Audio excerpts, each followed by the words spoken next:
बेचने वाली चुड़ैल। एक बार की बात है, जादूपुर नाम के एक गांव में करतब दिखाती एक औरत एक रेड्डी के लिए गांव में आती है। आइए आइए मेहरबान कदरदान, खाइए रोहड़ा के ताजे ताजे केले। कभी खाए नहीं होंगे ऐसे केले, पीले पीले केले खाइए।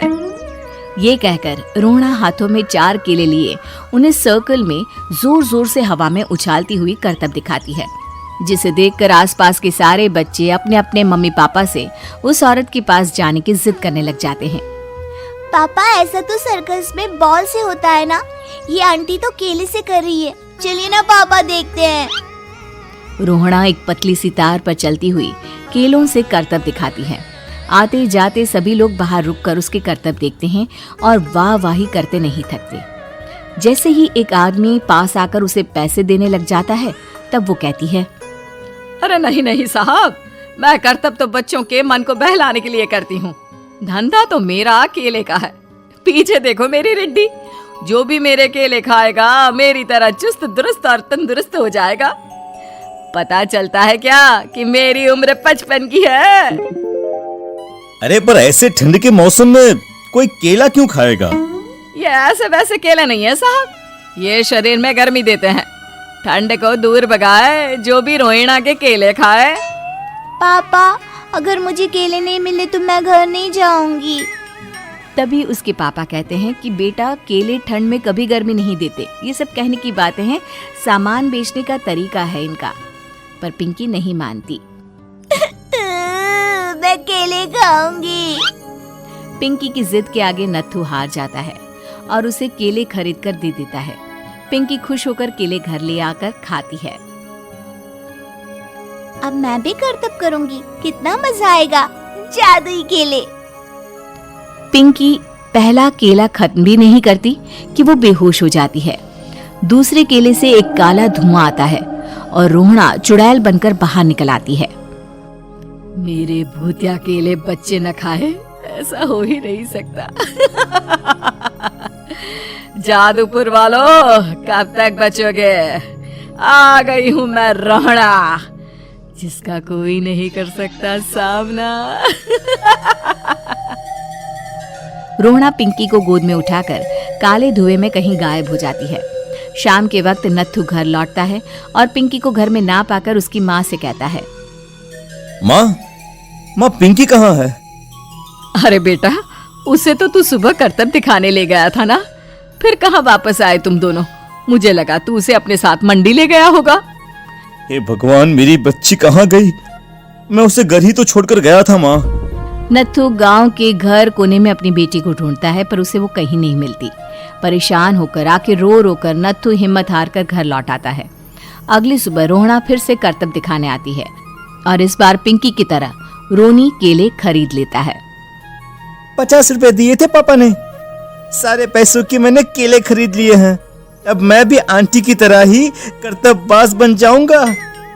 यही सोचते हुए रोनी केले खाता है और पहला अकेला केला आधा खत्म भी नहीं करता कि चुड़ैल उसके सामने आ जाती है। मेरे साथ चलने का समय आ गया है रोनी। ये तो बस शुरुआत है। अब इस गांव के सारे बच्चे धीरे धीरे मेरे कब्जे में होंगे, एक बच्चा भी नहीं बचेगा। ये कहकर रोनी को गोद में लेकर काले धुएं में अदृश्य हो जाती है। इसके बाद हर रोज गांव में से कोई ना कोई बच्चा गायब होता, पर ऐसा क्यों हो रहा है किसी को भी समझ में नहीं आ पा रहा था। रोज की तरह अपनी बेटी पिंकी की तलाश में नत्थू गांव के एक तालाब के पास बैठा रो रहा था। कहाँ गई मेरी पिंकी? शकुंतला के जाने के बाद एक वही तो मेरा सहारा थी। अरे उसकी आत्मा कोस रही होगी मुझे कि मैं अपनी बच्ची को संभाल भी नहीं पाया।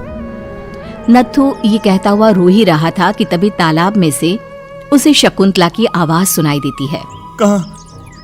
कहाँ थी तुम शकुंतला? हमारी बच्ची और सारे गायब हुए बच्चे रोहड़ा के कब्जे में हैं।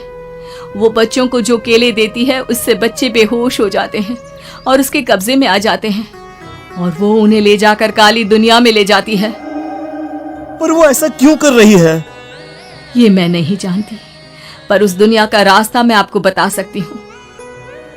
जहां ये नदी खत्म होती है वहां एक केले का पेड़ है, उसके नीचे एक दरवाजा है, वहीं से रास्ता जाता है उस दुनिया का। ये कहकर शकुंतला की आत्मा गायब हो जाती है। गांव के सभी लोग झुंड बनाकर उसी रास्ते से काली दुनिया में चले जाते हैं और वहां देखते हैं कि सारे बच्चे वहां काम कर रहे थे। पापा मुझे ले चलो यहाँ से। पापा पापा। सभी बच्चे अपने मम्मी पापा से लिपट जाते हैं। तो तुम लोग यहाँ तक आ गए? क्यों हमारे बच्चों को पकड़ लिया तूने? तुझे शिकार ही बनाना है तो ले, हम सब आ गए हैं, हमें खा ले।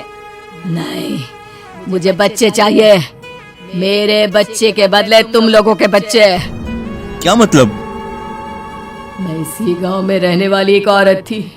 केले की चोरी के इल्जाम में मेरे बेटे को गांव वालों ने इतना मारा कि वो मर गया। उसी दिन मैंने ठान लिया कि गांव वालों का भी वही हाल करूंगी। कुछ दिन बाद बेटे के चले जाने के दुख में मैं भी मर गई और मेरी भटकती आत्मा एक चुड़ैल बन गई। और फिर मैंने बदला लिया तुम सबके बच्चे छीनकर। बर्दाश्त नहीं कर पाए ना, सोचो मुझ पर क्या बीती होगी। हमें माफ कर दो रोना, पता नहीं ये किसकी गलती थी पर हम सभी माफी मांगते हैं। हमारी खुशियां लौटा दो, तुम भी तो एक माँ हो। गांव वालों की बात सुनकर रोना का मन पिघल जाता है और वो बच्चों को छोड़ देती है। उसके बाद काली दुनिया बच्चों के लिए जादुई दुनिया बन जाती है।